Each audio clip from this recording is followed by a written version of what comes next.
Welcome viewers of all eras to Conviction. I'm your host Chair, and this is the show where we see if the con is worth the hustle. Now I know this year has been hectic and a lot of events were canceled. So you're probably wondering, Chair, why did you decide to revive this old content style if there's no cons to review? That's simple, my friends. Conventions are a celebration of pop culture with all its different outlets combining into one section. You got a bit of anime, you got a bit of games, comics, art, all kinds of things. So why not review some of the stuff that popped up in my hands throughout the year? And anyways, it's been a while, so we're going to have to change things up a tiny bit. So let's run that down real quick. First, we'll look over what we're talking about in general, which we'll get to in a minute. Value. And my personal impressions of this in a judicial style manner. And without further delay,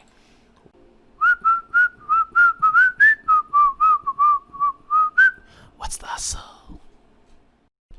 Rogue Company is a 4 vs 4 deathmatch game made by Hi-Rez Studio. You know, the guys who made Smite, Paladins, Realm Royale. Well, to my knowledge, this game's actually possibly the most original yet. Not ripping off anything, well, hot at this time. Anyways, it's a simple game. First 3 wins. And you know what? That's victory for your company. Currently, I'm having a blast playing Strikeout, which is just simple control points. But here's something that makes this a little bit more fun. You only get 12 lives per team with this. And once all your lives are gone, well, can't defend a point if there's nobody left. Now, where this game goes a little different than most of these style death matches, it's simple. Before each round, you're given $12,000 to spend on gear and perks. More kills, more assists, and revives means you get more cash to spend on upgrading your character. Now, there are some character-specific quirks and perks, which are kind of cool, you know, not be revealed by enemy abilities. Hell, you can buy yourself a melee weapon just to beam your enemies, which is always satisfying when you pull off. Now, each gear has 3 levels when you're upgrading. And it's not bad. It gives you some basic stuff, some range and other buffs. Same with your gadgets. Unfortunately, gadgets, you only get 1 per life, which can be annoying. But you can snag gear off your fallen enemies, take their grenades or very powerful guns that they've just upgraded, and really live up that D&D archetype. Personally, I like trying to max out my main gun and secondary gun. But the one thing I do find annoying with the system is that I have to buy a main gun between the two with my starting funds. Kind of like I have to pay to be on equal footing.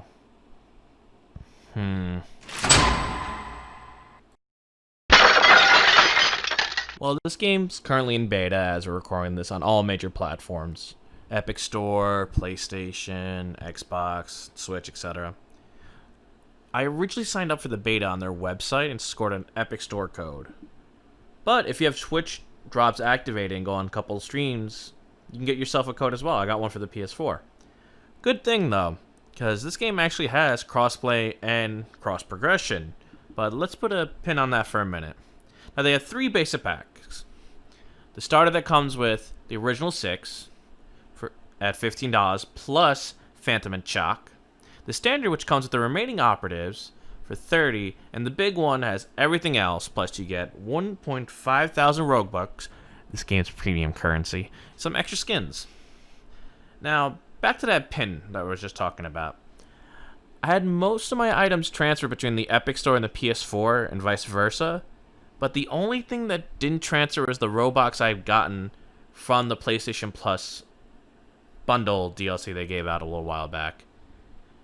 It is kind of annoying, but I mean, hey, you buy something cheap on one system, then use it to get other stuff on the other one if it's on sale there. I mean, as long as everything transfers, it's pretty good to me. Though I did find out you can use your reputation points from matches to unlock other characters, since that's the only thing you can really unlock right now. The skins will probably come more post-launch. That takes, obviously, a bit more time.